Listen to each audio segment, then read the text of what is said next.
Surgeon General lead this charge to, or at least make the announcement to say that vaccines are no longer required. There aren't going to be any more vaccine requirements of any kind in Florida. Really? So, I mean, that includes things like, let me get down here to the right thing. I mean, any of them. Measles, mumps, chickenpox, chickenpox, whatever. And this is where I disagree with you on that. They actually had a list. Where was that list at? I mean, schools are germ zones, man. So I mean, I remember getting my booster shots when I was 6, 7, 8, 9, 10, 11. And again, it might be why I'm a little weird now. Who knows? But I don't think it affected me any. Well, you don't know. And actually, the problem is that we've been taking all these things at face value for so long. But I mean, they're talking about diphtheria, polio, measles, mumps, rubella. The polio shot?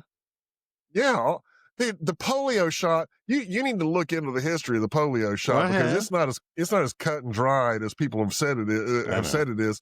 And there's a pretty solid case that the polio vaccine did nothing to affect the polio epidemic at the time, because the thing that was an epidemic was not the type of polio that it treated.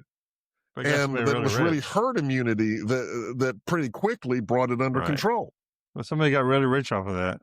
Oh, yes. Oh, yes, they did. And you know what? You can say that about just about every single vaccine out there. I'm not going to say that no vaccines work, but the reason people need to take a breath, in my mind, is because he's not prohibiting any vaccines. Although I'll guarantee the media coverage is going to make it sound like DeSantis is banning vaccines, when what he's really doing is just making them optional.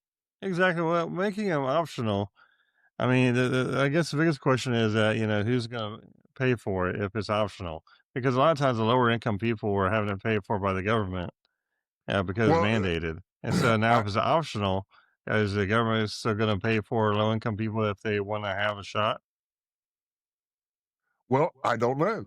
I don't know what the case is going to be in that, but I'd be surprised if they stopped it. I mean, there's all sorts of vaccines that I could go get right now at the health department. Right. I mean, that are not required vaccines, and they are available for free at the health department. It'll be interesting to see how each different school, because I mean, I guess this mainly affects the school districts more than it affects anything else. I mean, other people get vaccinated for other certain reasons, for their jobs or whatever, but primarily it's students that are going into school. And I remember getting my booster shot when I was in first grade and all the way through 12th grade.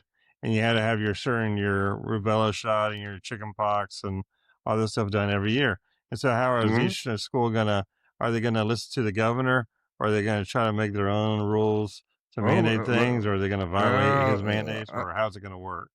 Like private schools may have the authority to do that without the governor, but public schools don't need it. Okay. I think the management is more or less why I'm curious about how it's going to be handled and everything.